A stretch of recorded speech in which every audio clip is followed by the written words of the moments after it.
Welcome to Win with lifestyle entrepreneurs Josh Williams and Justin Knoll.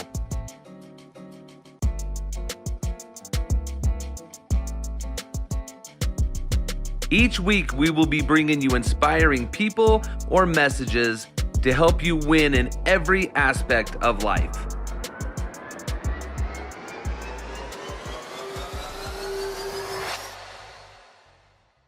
Woo! What's up, everybody? How you guys doing? Hello, friends.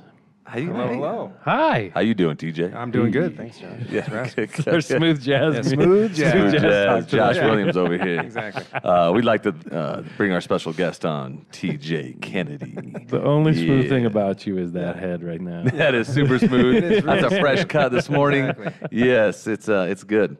Well, TJ, thank Yes. you so much, man, for coming on, Good to being be our here. guest. For those that don't know, TJ Kennedy happens to kind of be my boss over there at Universal Lending. I just thought I'd throw that out Tough there. job. Sorry. Yeah. Kind of had to Somebody sucker him. has Hey, to. TJ, you want to come on my podcast? This would be great. Yeah.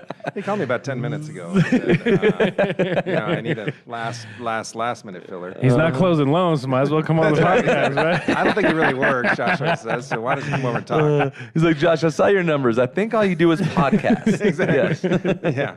Get off Facebook. Go close a loan. I love it. I love it. Well, thank you so much, man, for coming on. I've learned a ton from you. You're a great guy. I was like, we talk about leaders that we want to have on this podcast and the direction we want to go. And you were definitely on the short list of who we needed to get on immediately. So I appreciate you coming Yeah, out it's good to be being here. with us. Yeah. It's Yeah, good. I've had a chance to watch a lot of these. You guys do a great job. Have a lot of fun. So I Nice. hope to not detract from your good library of speakers. I'm just excited Try to you add to watched it. and listened. This is Right. amazing. That took us to a whole new level right there. Hey. I wanted to get you guys to double digits, so I watched it Perfect. twice last week. And we're still not Yeah, there. no, Well, the other 8 was me and Justin, so there that's you good. go. There we go. I'll try and get all my kids lined up. I got a few kids. Right, there you go. Thank you. There you go. Yeah, you Yeah. do. So, Yeah. TJ, you're Aurora guy. Yeah, well, yeah, Southeast Denver, but yeah, went to Yep. school in Aurora. Yep. Grew up that way, yep. So, native? Yep. Born and raised. Look at us. Both my parents as well. My mom went to East High School. My dad went to South High School. In fact, I could have had those Pioneer plates back when they actually you had to prove your history in Colorado. My uncle got mad. He went and did all the paperwork, and a lot of my family went and got the Pioneer plates. I never did. Yeah. So he was kind of mad at me, I think. Now you can just buy it, Yeah. But yeah, we go back quite a way. That's awesome. Yeah. It's changed quite a bit here, huh? Oh, big time. Yeah. Big time. I used to live in the suburbs. I grew up about Parker Road in Iliff, Yep. right on the edge of unincorporated Arapahoe County there. And now I live 20 miles east of that, and I'm, not even on the edge of the suburbs anymore. So, it's changed a lot, an awful It has lot. changed. So, family. One thing we've talked about a lot is your family and kids and being a dad. I think it's probably your favorite job. It is by far the best job. It's awesome. the only job that matters. Tell us about your family, your Sure. kids. What do you Yeah. and then some parenting philosophies, because Josh and I are, we're trying to figure it out. Yeah. And Daily. we always look for people. We don't want to just be Daily. business here. We want to Sure. learn the real deal from you. So Yeah. just Yeah. tell us about your life. Yeah, let me tell you. I'll just give you a little back. Like I said, born and raised here. Like I mentioned, my parents local, went to East and South. Both they met at CU. Nice. So we're definitely Colorado people. I spent 2 years of my life outside of Colorado. Otherwise, I've been here my entire life. I went to my first 2 years of college in Iowa, of all places. I went to Cornell College, which I wanted to get out of the state a little bit, and I had a chance to play soccer and baseball. Nothing big, nothing Yeah. fancy. It's Division III out at Cornell. Cornell's just like Colorado College, if you're familiar with the block plan. So you take one class at a time. You take one class for 3.5 weeks, take a final, then you have a block break for 4 days, and you take Wow. another class. So it was really kinda pretty cool. cool. It's supposed to be more like project-based. I thought it was small school, like 1,100 students. So Wow. much smaller than half of my high school. My high Right. school was, I think, 2,600 at the time. So it was weird to go to a small classroom setting like that. So other than that, yeah, definitely a Colorado native, been here my whole life. Love Colorado, love the Four Seasons. Well, I want to hold on before you keep going there. Yeah. So you actually played. You were a 2-sport Yeah. college athlete. Two-sport, Division III, by the way. Don't forget that. I don't Division care what III, division, so, yeah. man. That's hard to still to manage. It was great. I love soccer.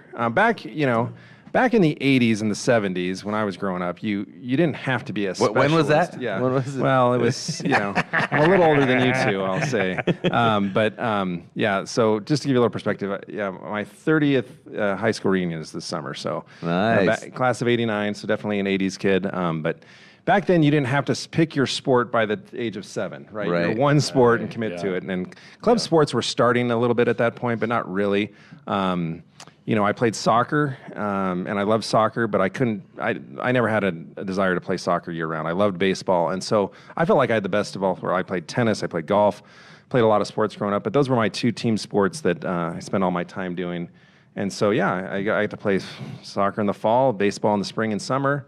It's kind of the best of all worlds, and had the chance to do both those in college, so it was a lot of fun. Yeah, that's awesome. A lot of fun. That was really cool. And when you're playing there in Iowa, in the Midwest, there's just a ton of small liberal arts schools all around. So the league we played in, we were usually, you get in a van and you got somebody driving it. I don't even remember where the coach was. He seemed to always show up just at the game. I don't know where he was how we were getting there. But you had the seniors that were driving, and they would harass you. And it was a lot of fun, but we would travel 2 to 4 hours typically, get in a van and head all around Iowa, Illinois, Wisconsin. That's some good bonding time. Yeah, right it was a lot of fun actually. That's the life right there. Yeah, Think so it about was it. pretty College kid, getting in a van, driving around, playing the sports, and then you head back. That's awesome. And as I mentioned before about that one course at a time, or the block plan, it was either really good or really bad, because if you were taking a tough class and all of a sudden you had to leave that class, one day of one class is like a week of a regular college class. So when you miss time, others I'd take it, some classes were easy where they just had morning classes, and then you were done for the rest of the day. So going to play a game somewhere was no big deal. It was I may have finished college if I had that plan. It was a good plan. I couldn't. Iowa is cold. Yeah. And so, like I always joke, when I was in Iowa, people would say, "Oh, you're from Colorado. You're from Denver. You're used to the cold." And I said, "No, no. We wear long underwear in Colorado to go skiing. They wear long underwear to go outside in the winter. Get in the car. Yeah, exactly. And walking across campus was just really cold. So it was a great experience. But it was fun. That's awesome, man. That's all right. All right, now you can keep going. Sorry. Yeah. I had to hear about that. Yeah. Anyway. Colorado. So met my wife when we were 12. So I used to tell this joke. We were went to middle school. Back then, middle school was 7th and 8th. I think, my kids' middle school just changed a couple years ago to 6th, 7th, and 8th. But, I was in social studies class. She actually, it's funny, her first memory of me is that she thought I was lying. She thought I was a liar. So first impressions don't always matter.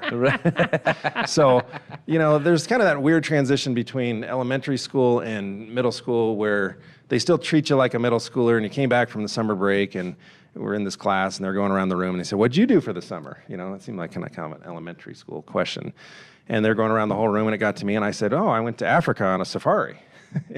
And I wasn't making it up. I made up the stuff, it wouldn't be totally crazy in the past, but I was serious. My family, we'd gone to Africa and gone to Kenya and gone on a safari. And my wife now, Courtney, was sitting in the seat ahead of me. I hadn't met her yet. And she says her first memory was just like, "Who is this guy?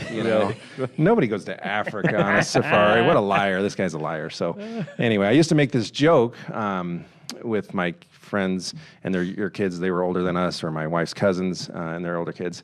And when they get to that 12, 13-year-old age, and I'd say, "Hey, look around your social studies class. You're gonna find your husband or your wife." That's what I did, And I thought that was a funny joke until my daughter, my oldest, who was getting about 12 or 13. I said, "No more of that joke. That joke is not funny. Exactly. We're putting that joke on ice for a long time." And now, 30. And now that my kids have gotten a little bit older, I can start telling that joke to other kids. But you don't find I have your a 12-year-old. We're gonna let that joke slide. So let it slide. You don't have to look around. You don't find but I did, and we dated through most of high school, all of college, and that's kind of where we are. So it's we have a unique story that way. I mean, there's a lot of high school sweetheart stories, but ours, middle school, exactly. Awesome. So it's pretty funny. So I can't remember not knowing her parents. It felt like her parents and raised me just as much as my parents did. So, that's so amazing. So did you guys go to the same college? No, so she went to BYU. I went to Cornell for 2 years. I was I was looking to transfer. I enjoyed Cornell, but I didn't love it. I was actually considering transferring to BYU. We both ended up transferring to CU, to Boulder. We ended up finishing there. So I guess actually, if I look at the time frame, is right now, 26 years ago, because our wedding anniversary is coming up. My life's easy because I started my job in the mortgage business right as I finished. I got my degree in accounting.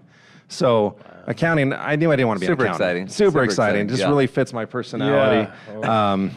And I knew late into my getting this degree that I did not want to be an accountant. And so but I didn't want to start over with a different degree or change and have more schooling. So I said, I'm going to finish this out. But all my friends in the business school up at CU were, they're getting ready to try, at the time it was the big 8 firms, and they were trying to interview and get a job and get ready to take the CPA exam. And I said, none of that sounds interesting. That's not who I want to be. The idea of just sitting there and not interacting with people as much as I wanted to. So I got my degree in accounting, finished that, started the mortgage business that next Monday, and 2 weeks after that I got married. So right there I knew it's been 26 years exactly. And so it was funny, I had a good friend at CU who was real entrepreneur. He while we were finishing school, he had his real estate license. He was selling real estate. We're still in college. He had a computer business. And then all of a sudden he comes up to me and he's like, hey, I know you don't want to do accounting. I just got a job in the mortgage business. You should come and work in the mortgage business. And I said, really? And so great guy, Andrew Batson. You know Andrew. Yep. He's a home builder now. He's a realtor. He has a mortgage company. Great guy. So we went to work for a guy called Interfunding Financial Services. It was a small mortgage broker. Mike Richardson, his name, started that. He was about 10 years older than us. I thought he was way older than us at the time. Yeah. I thought I was in my early 20s and his early 30s. That's what the mortgage business does. And I thought he was a lot old guy with all this experience. Turned out he was, a young, successful entrepreneur himself. But so my mom was in real estate. She worked at Perrying Company. She was one of the first Perrying Company agents. My dad was a banker, 40-year banker, worked at United Bank, Norwest, Citywide, Guarantee Bank. He had a long banking career. My brother was working for Land Title.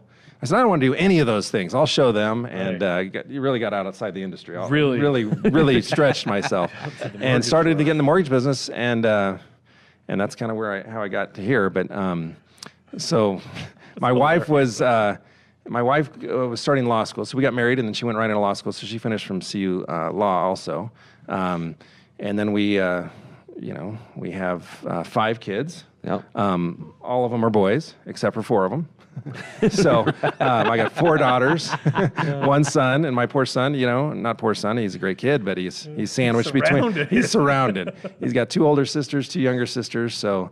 This is my even year right now, so I got to think of where they're turning odd numbers. So my twins, my youngest, have a birthday Sunday, Cinco de Mayo. So my oldest, Anna, she's going to be 23 this year. Then Adeline is 21. Then Ryan, turning 19. He's graduating from high school here in a couple weeks. And then my twins are freshmen, and they are turning 15. So I'm going to have a couple more drivers. Exciting. Yeah, Josh, that's a tough thing right there. See, I had 1 driver. You're adding two right 2 drivers. I will tell you what, my wife and I have a bad habit of adding up our expenses and saying, well, that's higher than our first mortgage. Right. So my cell phone bill right now is higher than my first mortgage. My car insurance is a lot higher than my first mortgage. Life is expensive, and I'm going broke slowly, or I used to say slowly. I have 1 daughter who's getting married later this month, and so I'm going broke fast now. But yeah, so anyway, we are blessed with 5 great kids, and so you were kind of asking about that question about family and parenting. Yeah, I certainly don't have it figured out, but it's the most important thing we do. It's the most enjoyable thing. It's the hardest thing we do, but I love it. One thing I always appreciate is pretty much every time I get to see you and we chit chat, small talk, and we're like, hey, what's going on? It's you'll say something like, I'm so busy, but it's not. You never talk about business. Like, you talk about your family. Like, that is absolutely how you live, breathe, and eat. Is your family comes first. That's how I feel, at least. That's the perception I get through your actions and through how you talk. So that's why I wanted to ask if there's, what is there, any secrets, or is there anything that you stay focused on as a dad of 5 and a great husband? Is there something that's consistent throughout, or something that kind of rules your world? I think, I don't want to diminish. I love the mortgage business, and I'm sure we'll have a chance to talk more about that. Yeah. And I feel so fortunate that I had a friend who said, hey, come look at the mortgage business. But yeah, family's first. It's by far the most important. I think it's why we're here, you know? So starting back from that, you got to make the most important decision you make in life is your companion. Yeah. You know, so I was fortunate at 12 years old Did good. that she thought I was a liar and she gave me a second chance. You know, it's worked out really well. But I, you know, as they say, married up. Best decision of my life. My wife, Courtney, is amazing. She gets more done. It's not fair. There's a gender bias in the world, and you know, this might sound somewhat sarcastic, but there's reality to it. We're not good multitaskers. Correct. I mean, we try and we do okay, but women, my wife specifically, can get 12 things done at once. Yeah. You know. And it's amazing how much she can balance all at the same time. Yeah. You know, she's got her laptop up. She's got her law practice. She's doing that. She's, you know, planning ahead for. We got this wedding going on. I mean, it's just ridiculous. So starting with my wife Courtney, you know, with our family, we just, you know, we started out and we were excited to have kids. We were given advice to not rush into having kids. We had, you know. I thought it was good advice. We enjoyed. My wife was going to law school too, and she also said, "I don't have any kids while I'm in law school." Yeah. You know, and well, we didn't quite get there. We were close. We were close, and then you know, she didn't want to be. You know, she was taking the bar exam, and she was worried about that, and trying to focus on some of those things. But we had our daughter Anna, and she was. We didn't know what we were doing, and so up at CU, there's other campuses across America where maybe kids are more prevalent. Maybe like where my kids go to school right now at BYU. Yeah. You know, there's a lot of kids around, Yeah. and that's not uncommon to be married and going to college there and having kids. At CU, you don't see a lot of that. Yeah. No. Right. And I was like the only guy up there with a baby. You know, my daughter Anna would not take a bottle. And so I'm standing outside law classes, you know, with this crying baby, waiting for the class to end, and just like, please help me out here. This girl is starving, and I'm going to lose my mind. Hurry, Mom. Yeah, it's Hurry, Mom. So we started this little group of 3, and then we've grown, and Anna was just I always joke that Anna was my first boy and my first girl. She's just a tomboy, very athletic. It's, you know, just a ton of fun. And so then my daughter Adeline, who's getting married here in a couple weeks, she was just an absolute miracle. She had 9 surgeries before she was ever born. She had, I mean, just literally a miracle baby. And so she's just a miracle, and I could tell you stories that would take more of our time, but she had a rare condition called chirothorax. Her lungs were filling up with fluid. They thought for sure she was Down syndrome when we were learning about her through the ultrasound, and they were doing all this tests, and you know, she didn't have Down syndrome, but something was wrong, or she was taking all this fluid. So she was born 2 months early, a little 2-pounder in intensive care for a month. Just a miracle to have these surgeries beforehand. And then said we weren't even talking about kids. I mean, it was kind of like, don't even mention any more kids. That was such a stressful environment, and bringing her into life. And then on her first birthday, we found out we're having another baby. And so, then we went Don't through the talk stress of about that. it, but we're pregnant. Yeah. So we got, and at that point, I was kind of expecting boys. It was just me and my brother. We had 2 girls at this point, so I just figured, all right, I know girls now. Yeah. And then we had a boy, and I thought, oh wow, this is different. And then 4 years later, we ended up having 5 children, 7 and under. So it was pretty packed in. Wow. I don't even remember that. The first 5 years, people lie to you, and I think that's probably nice of them too, when you have twins, because you're in survival mode. The joke about going from, Josh knows this, you go from, man-to-man coverage when you have 2 children and 2 parents, to zone defense when you go to 3. And so somebody's always uncovered, right? Well, we basically uncovered 3 of them as soon as we had twins. I remember joking, so Anna was 4. We had she was 7, I'm sorry, 7, 5, and 4. And I just said, hey, you guys are on your own. You guys got to get yourself buckled in your seats. You got to get yourself changed. You got to get yourself bathed. We can't handle you guys, and so we just try to survive with the twins. And so, anyway, lots of fun stories about that, raising them. But what I've learned as a parent, I believe this quote that says, no success can make up for failure in the home. So no success in life. Wow. And we try and live by that. I think that's a powerful statement, and says, what are you really focused on? What matters most in your life? If we're going to leave a legacy in life, we can do that through business. We can do that through all these other things. And those are important, and we can help other people's lives. But the family, the foundational family, that's where we should make our impact in life and that legacy. And so if we have success outside, it does not matter. It is eliminated if we are failures in the home. So we try and live by that. And so, does that make sense? I just wrote it down, and I'm goosebumped. Just so David thinking O. about McKay this. said that.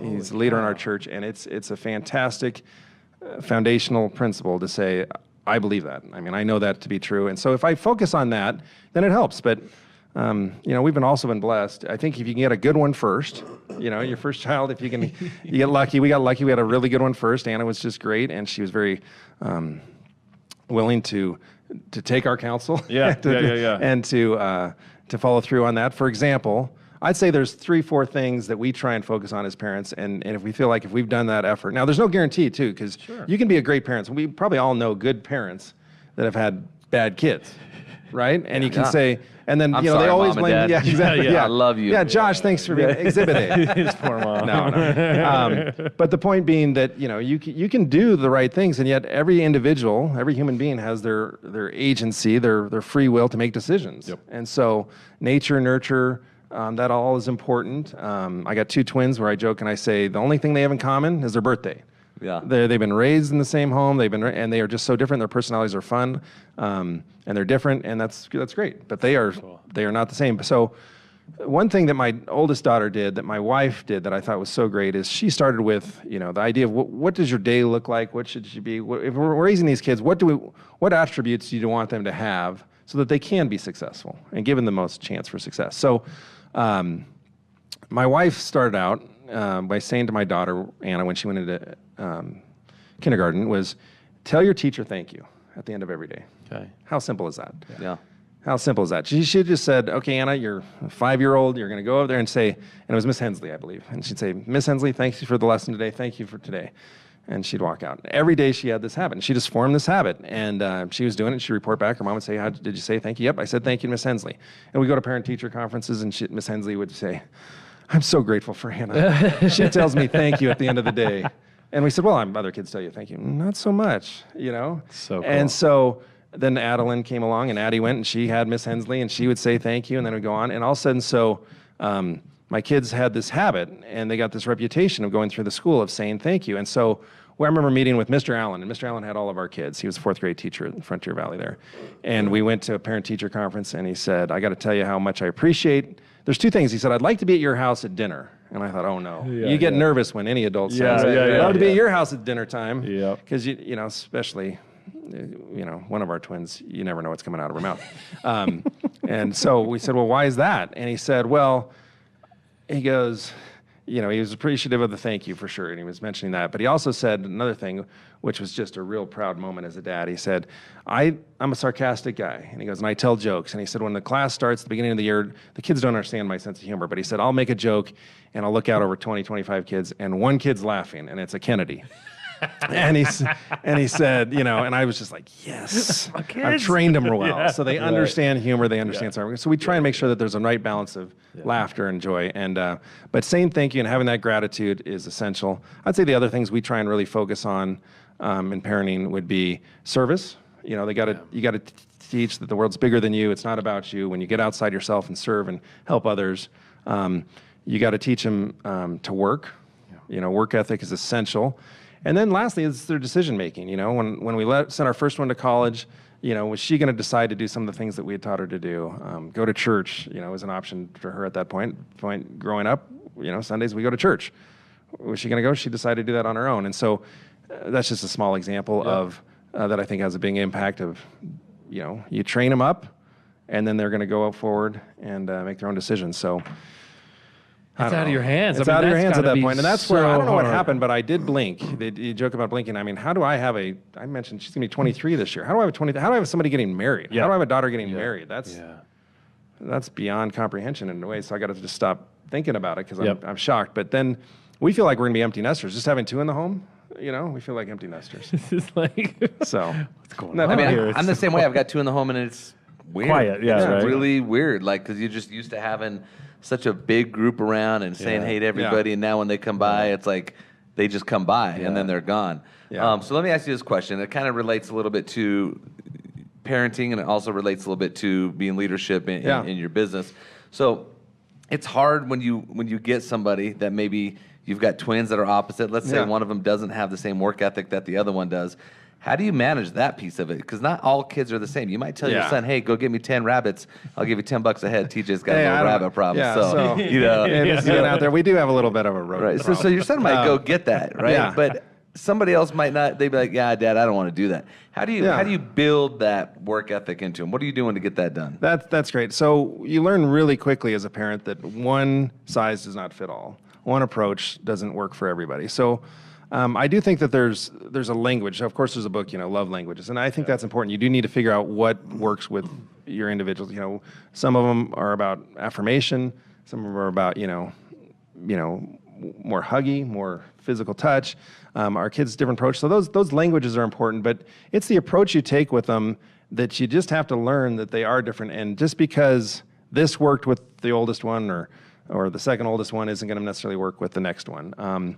So I've just had to try and improvise. I have found that sternness only works in the moment. Even though, I pull it out when necessary. My wife was raised by one of those amazing, she has great parents, just amazing parents. Her dad is one of the most remarkable guys you'd ever meet. He's Bob Calvert, and he's 5'1", I think, but he's a giant of a man, and he's got this belly laugh, and he just makes you want to go. I watched him raise his kids. Now, my wife is his youngest, but I watched close enough to say, I don't think this guy ever said the word no as a parent. Really? And I think he's the only one that can do this. But he just had an ability to make his kids want to please him. And he was so encouraging. Where my dad was a little bit different, a little more stern. Like, if you ever saw Dead Poets Society, if you remember that? Yeah. I had some friends that said, "Hey, that's your dad." And I was like, my dad was pretty strict, and he was pretty tough. But I knew my dad loved me and he wanted the best for me. But he felt like if he complimented you, that was going to make you soft and make you complacent and not drive you to do better. So then I have this next extreme of my father-in-law, who's just compliment after compliment. And he'd say things to me, "Hey, T, you're so great at this. T, you're so wonderful." And I was like, "No, I'm not. I want to be worthy of that compliment." And so because I wanted to be worthy of that compliment, then I would strive to be that. And that was just so foreign to me, that approach, that I said, does that really work? And it worked. He has 4 amazing kids who, I kid you not, I think he ever said no. And I wouldn't recommend that to any parent. Right. I say no a lot. I think no is important. Yeah. The fire alarm's going off for Hammer. no. So anyway, Josh, to answer your question, I think it's just you got to learn and try and experiment a little bit with your kids. I'm sure you're doing the same thing with yours to find out what works and motivates with them.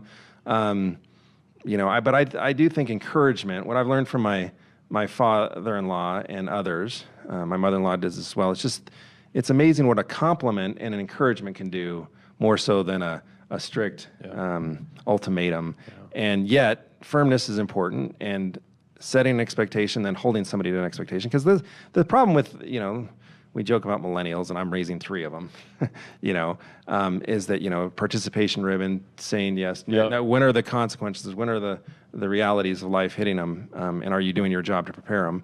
Yeah. You can't always just throw a soft pillow underneath them and make sure they never scrape their knee. Right. But I don't know that I've given you a good answer, but I would say that trying different approaches and learning what makes. I think alone time in the car is the best time. So, what do you do when they put their headphones in? TJ? Well, rip those things out. Exactly. Put that phone down and let's have a conversation. And so, we have I'm interviewing them without them knowing that it's an interview. Yeah. And I think that helps. My wife's excellent at that. My wife's one of the best. Maybe she's an attorney, but she's great at interrogation without knowing that it's interrogation. Yeah, so I don't argue with her because I'm just going to lose. Whatever she says. Yeah, so hopefully that makes sense. But I think from a leadership standpoint, my dad was he was tough nose. He grew up just really close from here. Like I mentioned, he went to South High School right over here in the Bonnie Bray neighborhood, which everybody, when you think Bonnie Bray, you think ice cream. But he was really firm and direct with me when he'd say, "I'm raising leaders, not followers." It was just me and my brother. My brother's a great guy. My brother fought back on that approach a little bit more than I did. And I kind of watched being the younger brother. My dad would say, "I'm not raising followers. We don't follow." And you can't just force somebody to be a leader. You can train them and you can help them to be a leader. And so I think there's leadership and there's leaders, and there's different things that go with that. And I think, I've said that to my kids even. I found myself quoting my dad of saying, "Hey, we don't follow, we lead." I say that all the time. Yeah. And yet, there's times to follow. A good leader needs to also be able to follow. And so I think I'm trying to raise leaders. And so I've done some things that have been uncomfortable for my kids. My son my son Ryan's a great kid. He's student body president of his high school right now. Of course and he so, is. well, he's a good kid, and he followed his mom. His mom was student body president of our high school. So, it's funny. He kind of looks a little bit like John F. Kennedy. So we took the shortcut with his posters. He was sophomore class president. He was junior class president. And then all of a sudden after his junior year, he said, I don't think I'm going to run for student government next year. We were like, what? Yes, you are. Yeah. And I don't think I want to. I don't want to. And so. Maybe he didn't have a choice. I don't know. I can't remember exactly history. I mean, I'm getting old. I can't remember. But we were like, no, you're going to do this. You're going to see this through. And, he ends up winning. He did a good job. And he's just been a really good leader. And this was a shyer kid, but he's got a great ability to stand in front of a group and speak. And he's done a lot of great things. He won his Mr. Titan in his high school. It's Legend Titans. And there's this group of all the senior boys. And you had to get up and improvise and speak and do all these different display talents and different things. And so I think that'll serve him well to have encouraged him instead of taking an easy way. I just don't want to do it this year, and trying to teach them. So leadership, I like the definition. There's some great definitions. Pete Lansing, who founded Universal Lending, he has a really simple one that I think is so good. He says leadership is creating a vision of the future and engaging others in there to participate to fulfill that vision. Yep. I think that's clear, it's simple, that's probably resonates with a lot of people.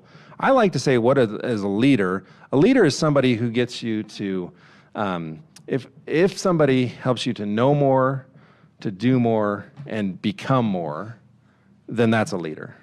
Because they're educating you to know, they're motivating you to do, and ultimately in life, what we're really trying to do is become, right? We're here not just for an event, we're trying to become. Yeah.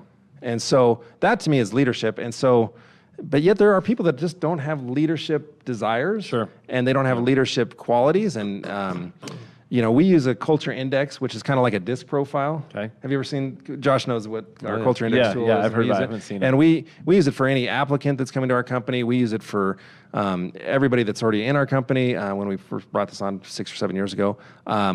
And what's really cool, this characteristic, it's simpler than DISC even. It gives you 4 characteristics that you're measured on, and one of them, the first one, is your autonomy or your independence. And so the idea is that, are you independent or are you dependent? Are you autonomous? Are you motivated or are you waiting for instruction, right? And so it's funny, a sales profile, because we focus on sales. I'm in charge of production and our sales team.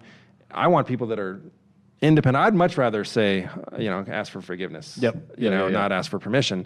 And so yet, most of those are going to be the successful. That's why I still have a job. Yeah, exactly. And it's a daily creates call. more messes. It's a daily call from Josh. And so that idea is really powerful to say. But we have successful salespeople, really that have this red dot. It would be left on our profile that shows them that they are pretty dependent, but they've learned the business and they've become very successful because of it. So I don't know. I love the concept of leadership and that topic. But I love how you brought it from. I mean, we didn't even have to segue, but you went from raising kids together as a united front with your wife and having a kind of a philosophy on that, letting them be individuals and all that, and then you went straight into how you lead in a company, and it's the same kind of principles, right? It is. This is why I think the mortgage business works so well for me. Yeah. Like I said, I kind of fumbled into it. I watched my mom do real estate. As a kid, I even did open houses for it, just like this. I mean, I know you did as a kid too. So I remember my mom would have multiple open houses going. Free labor, right? Yeah, free labor. And you're going to go man this open house. And I was like, what do I do if somebody shows up here? And back then there was not a cell phone. Well, there were some cell phones, but my mom had this pager, which was funny. It was like a doctor's pager, and it was a voice pager of all things. And so I'd have to call the pager and tell her, hey, somebody's over here. Come over here. I'm at this house right now. And the multi-list book, which was the big giant, looked like those yellow white pages. And I remember my mom would say, hey, somebody's going to come by the house. You give them last month's book, and then make sure or other people, before you give them another book, they got to return the other one. And it seemed a little crazy. I kind of liked the real estate business, but I didn't love it because, I felt like, when do you ever turn it off? 10 o'clock at night, my mom's on the phone, and we had to be quiet. We weren't allowed to make noise while mom was on with a client. Mom's working. And my mom was such a big-hearted person that she would, we got dogs, we got all sorts of cats, because she would sell a house for somebody, they're moving out of state, and they didn't know what to do with the dog. Next thing I know, we have a new dog. We had a cat, and it was named Thomas. I had the same name as the cat, but it was named Thomas from the our neighbor that she'd sold her house, and I was like, can't we change the name? I mean, I didn't really go by Thomas, but TJ. But also we just got stuff, and she loved it. But that was just kind of a funny way of. Yeah. But the idea of getting into mortgage and the idea, our mission at Universal Lending is people helping people achieve their dreams, which sounds cliche, but it's not. I mean, the American dream, home ownership, this is real. Yeah. And nothing can be better than to help somebody buy, and what we'd say on a refinance, better afford their homes. Because that home is where that's where the magic happens. That's where life happens. That's where, developing children and your happiness all should be derived from the home. So the idea that we can help somebody, and until you go to a closing, right? You guys know this, and you go to a closing, especially a first-time home buyer. I mean, you go to a first-time home buyer, and they're looking at each other. They're kind of giddy. They're trying to restrain their excitement. Yep. Yeah. And whether it's a husband and wife or whatever the situation might be, and they're looking at each other, and they're kind of like, is this real? And they're signing, and they get those keys. I mean, it's life-altering. Yeah. I don't think I would have gotten that much satisfaction as an accountant. I just balanced. Josh, did you see this? I balanced. Balanced. Yes, exactly. This is fantastic. To the penny. It's perfect. Exactly. And we'd be like, Tita, that's why we pay you. Yeah, exactly. Yeah. Okay. Where's the high five? Where's the celebration? And we got to have the celebrations. Right. So. Your check will clear. That's all. Go to work. So it is so rewarding to deal with, watching people set a plan and then get to it. And I think what's left out so many times, and you guys, I mean, as realtors, we see them all the time. We're in houses with them. We get to see the house, and we get to watch their reaction to the house. And you guys are on the sidelines a lot of the times until closing. But I love when you guys are at closing. It brings such energy to have the lender there. It brings such an emotion to it, and it really inserts yourself right into, well, hey, I was part of this too. So any lenders out there, go to the closings. This is the most important place you can be. It's the last time they'll think of you, really, until the next time they need you. Yeah. But be there. I see so many lenders that don't go, and it's just it's crazy. It's such a missed opportunity because, it's a stressful business we're in. I mean, the what's changed since I got in this in 1993 to today. I've interviewed people that you were junior. I was a junior. I'm getting old. I know. Trust me, it's bad. No, it's great. But I don't know what happened. But I'm old. But I went to this Brian Regan, the comedian. He's Love funny. Brian Regan. I mean, and he said he talks about this, and it relates so much to me. He's like, I get out of bed and my hip hurts and my knee hurts, and I'm like, yeah. And he goes, I went to the doctor, and the doctor is writing down some of his symptoms, and he's like, yeah. Bad back, sore back, bad knee, and the doctor's just writing down, and he's looking at it and he's like, wait, where's the healing? And he's like, oh, I'm just taking notes. Like, yeah, that's what you got. That's your reality. And it's just a really funny joke the way he presents it okay. Right. Wait, are you going to do something about it, doctor? No, not really. This is it. Yeah, it's just getting older. But, as you interview people, we've had people that have come back into our industry that were there up to 2008 with the mortgage meltdown, and then they wanted to get back in the business. And since then, and I have to say to them, it's like you're in a time machine, and you can't even, it's not even the same industry. So when you think you are a mortgage banker, a mortgage originator, pre-mortgage meltdown to today, it's night and day. I mean, I got in, so when I started, my buddy Andrew said, hey, start with this. I met with Mike, and Mike was a great entrepreneur. He owned Reader's Cards and gift stores. They were in like Pearl Street Mall, Cherry Creek Mall, a lot of malls around town. He had a daycare business. When he saw opportunity, he jumped at it. I mean, he was a real entrepreneur. And so, and he took a chance on, a couple college guys that didn't know what they were doing, and I showed up, and, I got my card printed, and it said loan officer on it. And my dad was mad. He's like, how can you be a loan officer? I worked, he worked his way up in United Bank all the way from literally working in the vault to president. And he's like, it took me 6 years to get loan officer on my card. And I was like, they just printed them. I'm a loan officer. There's no licensing required. There's no barrier. I'm like, I'm a loan officer. And so I started taking calls my second day. And, it was, people were calling and saying, hey, I want to refinance my house. Rates in 93 were coming down out of the double digits. They were 9%. People were, coming off of that. And so rates at the time were low eights. And anyway, so I was taking phone calls, and they'd say, what are the closing costs? And I'd say, can you hold for a second? I'd turn to the gal next to me, and she'd been in the business 2 months. And I'd say, what are the closing costs? Oh, they're a couple $1,000s. Couple $1,000. And then the person say, well, how's that break down? Can you hold for a second? How does that break down? I mean, I had no training, nothing in front of me, and I fumbled and figured this out. And the day today where we have licensing and registration and requirements and all that goes through that, which is important, and it's been a great improvement. But, I mean, it's crazy. It is crazy. So with that, how much change we've seen, where do you see the future of maybe the industry as a whole, but on the mortgage side, where do you see it going? I mean, we've got all kinds of different options out there, all kinds of new ways to do stuff. But is it going to change dramatically, or do you think things will still remain? What does that look like? Boy, that crystal ball is sorry, I know really good. Really good question. It's funny because the ability to repay is what drives mortgage lending today. So back to before 2008, we had there's layers of risk with a mortgage file. So you've got, loan to value, you've got property type, you've got credit score, you've got income, debt to income ratio. I mean, it just starts to layer itself. Occupancy, is it a primary residence? Is it a second home? Is it an investment property? You've got all these. And back then there was this, did you see The Big Short? Did you read the book? It's pretty darn accurate. Yeah. And their portrayal of mortgage brokers was unfortunately really accurate. And there was just this, this greed factor that went into it. But there was also this demand for investments. So some of that, even these mortgage-backed security demands and these investments were, they were retirement funds in Europe of teacher unions over there that just wanted higher returns. Well, how do you get a higher return? You got to do a little bit more risky mortgage. So next thing you know, we went from a 620 FICO score down to a 600 FICO score. We went down to a 580, and all of a sudden we didn't require income, we didn't require assets, and also we're doing that also on investment property with no money down. Well, the likelihood of somebody walking away from that was pretty high. So today's rule through the CFPB, which was part of the Frank Dodd Act, and came through, and we must prove an ability to repay no matter what. So it's actually gotten frustrating in some circumstances. We can have a client with $1 million in the bank, literally $1 million verified, wanting to borrow $200,000 on a $400,000 home, 50% equity, pretty low risk loan. I think that borrower is going to find a way to make sure that they don't lose that house, that payment is made because they've got that.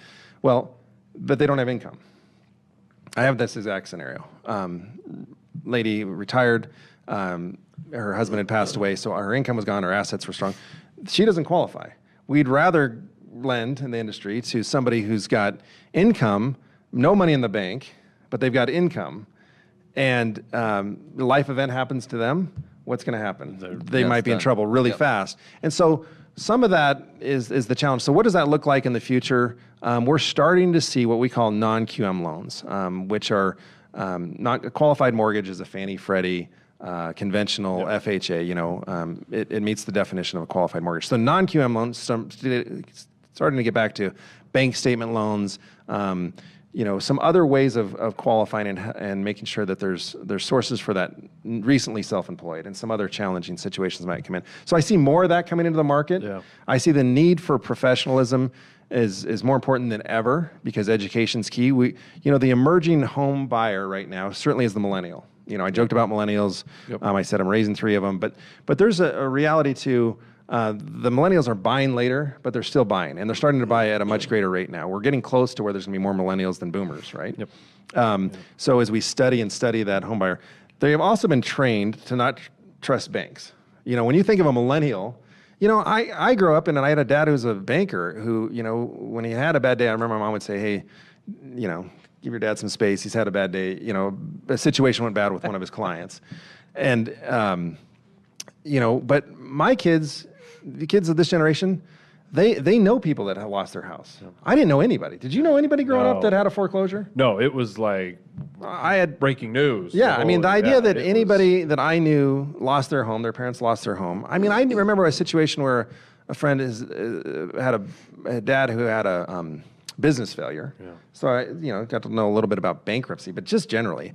But you talk to a millennial today, they know the neighbor on the right, maybe the neighbor on the left, maybe both.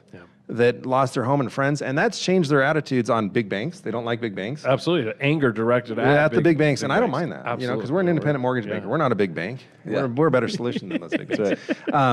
But the distrust that goes with that, and so they are very shoppy. The stats are pretty interesting. A boomer would, on average, get maybe two price quotes. A Gen Xer would get maybe 4, and we're looking at 6 or more by the millennials. So you have to be able to educate and provide value, and make sure that you are, trusted. The ultimate goal is to be a trusted advisor, a trusted professional. And how do you get that? I mean, I could go on for another hour just about trust. Yeah, That's like my favorite topic is to say, how do you convey trust? How do you earn trust? We give people our trust all the time based off of feeling, not because it's proven yet. And then if they disprove it, then we don't trust them. Yep. But, you know, it's like we give it to the them transfer first. of trust is important. Yeah. We give it to them first, and it's more by a feeling. hope Like they you keep go to buy something, whether you're going to buy a car, which is we always use that example, or you're going to buy an electronic, and you go in and you're talking to somebody, and they're saying, giving you this information, and you're kind of watching them. You're asking a few questions. You don't know enough about this product, right? We were buying a new washer and dryer recently, and and all of a sudden Samsung's making washers and dryers. Now there's a lot of computer, a lot of electronics into a washing machine today. There's way too many options. And so I'm getting this feedback from this person. I said, I think they know what they're talking about. But I've been in many other buying situations where this guy doesn't know what they're talking about. This person doesn't know what they're talking about, so I don't trust them. Yeah. So I think the future is going to be more loan product that is going to meet some of the creative needs out there, the unique needs. We're going to see different changes in appraising. Appraisals are coming out differently. Fannie Mae's kind of really spending a lot of time in that. That's a change in our industry. There's just not a lot of new appraisers starting in the business. Appraisals were one of the biggest problems of our meltdown. We have to be able to trust appraiser the process. And it does take specialty, but maybe there's some ways to break up that process into two parts. I don't know. No, there's a lot coming. I think it's But it all comes back to the relationship. Yeah, the professional piece is going to be a big deal going future. In the future, like you said, I think with these millennials, it's almost the love language piece of it. Like you have to know how you're going to connect with them on whatever that level is. Because it's funny. A lot of time people think millennials want to do everything electronically. And it's not the case. Yeah. Correct. They actually do want to sit down. They do want to have those conversations. The difference is they want to do it at Starbucks or in some little yuppie coffee shop, right? Yeah. Instead of meeting in the house or something like that. So, we just got to identify those. And I love that you point that out because that's going to be a huge thing going in the future is how do you relate with the people you're sitting in front of? How are you going to do that? Then you got to be able to build the trust. But you started with that piece of it. So we have to educate the millennial. I think our job, our opportunity is to educate the millennial. Let's say going online and just going with the lowest price, just going with your research. Personal touch, customer service does matter. The experience matters, but we got to educate you on that and show you why that matters. So if you can grab their attention, I think that's the biggest thing is grabbing and holding their attention long enough to explain what it is. But the one thing I keep hearing from them is it's almost customization. They want it to be customized to what their specific needs are. They want flexibility within the product to be able to say, I like that, but can we tweak this a little bit? And that's what we hear all the time is just, how do I make this personal to me? And then if you can do that, you got their attention, I believe. So this is it's a challenge of the future. It's a challenge. There's no doubt about it. I mean, it's a challenge. The emerging markets are the millennial, the Hispanic market, the household formations, and the Hispanic community is by far the biggest opportunity and the biggest need to meet homeownership needs within that community. So I think that's where we're spending our focus. But still giving, we're not a big brand. Universal Lending is not a, you don't hear us on the radio every other minute. You can't, flip 4 channels and hear the same ad. We have a reputation, though. I mean, we've been around since 1981. We're the longest standing privately held mortgage company in the state of Colorado. And what we have is a great reputation. So if you ask realtors, right, they know Universal Lending. I think we're proud to encourage people to just talk to the agent community, talk to the title community, talk to the appraisers, talk to all those. And I think we worked hard to build our reputation. So we're just trying to enhance that and continue it. Keep going. It matters. This stuff matters. Wow, TJ, I scribbled all kinds of notes. The one thing I pulled away from this, I think that'll stick with me the most, is your attention to your family, your focus on how you guys lead at home, and saying that no success outside of the home. Success outside of the home doesn't matter if there's failure at home or you're not doing things at home. That is, I'm so reflective on that, and I think that's going to push all of us to be better at just. Now, I hope I'm not coming across that I'm got this down perfect or anything else. Oh, hell no. And if you're having trouble at home, I get it. See how it's done. Go to TJ's house. Camp out for a night. If you're having trouble at home, don't beat yourself up and don't say that TJ's a jerk. He doesn't know what my situation. I get it. This life is hard. It's supposed to be hard. We're challenged. We're trying to raise, but I think that if you can kind of focus on that and put it in perspective, the 4 walls of your home, that's where our time and energy should be. My friend, this has been awesome. Well, thank you guys. I appreciate it. Taken away so much from this. I feel like we just said a few words and you just ran. Well, and that went. usually I love happens. it. I get accused of having too long of voicemails, that I talk too much. So Don't you stop. gave me the It mic. works. Yeah, exactly. Whatever Your you're mic in doing. front of him, he's done. He's Yeah. good. Yeah. Whatever you're doing is Yeah, absolutely it working. was a lot of fun. I appreciate it. Thanks for what you guys are doing. I think this is such a Oh. great thing for the community, Yeah. for your sphere, Yeah. bringing on different people and different Yeah. opportunities to talk about what's, all life is about. Every day, glean a little nugget, glean something that you can take with you to build on and be 100%. better. So Sharing your nuggets is hopefully is there's giving back. something So. that was worth gleaning. We'll Sharing share the them. nuggets. We'll Yeah. share those nuggets. Yeah, there we go. Yeah. Now I want Chick-fil-A, man. Yeah, What the heck? Oh man, I'm getting hungry. It's almost 11. Yeah. All right. Hey, thank you, TJ. I appreciate thanks, it. Josh. Thanks Justin's for the always invitation. good. You guys, nothing but love for you. We'll be back in 2 weeks. You We're out on next week. We're on next week, and then the following week we're That's what I said. We're on Yeah. next week. Go off of Justin's Then we'll be calendar, on. not Josh's. We do. 100%. next week. We can get a little baseball perspective, right? we go. Yes, we do. Little baseball perspective Yeah. with professional players. So Oh, I love that. Yeah, we're excited about this. be So good. we'll see what happens. You guys, thank All you right. so much. Work hard, do what's right, and we'll see you soon. Yes, Eric Thompson. No drama zone. No drama. Yeah, we should yeah, talk about exactly. trust and drama. There's so many topics. Yeah, exactly. I love that. Thanks for the time. See you guys.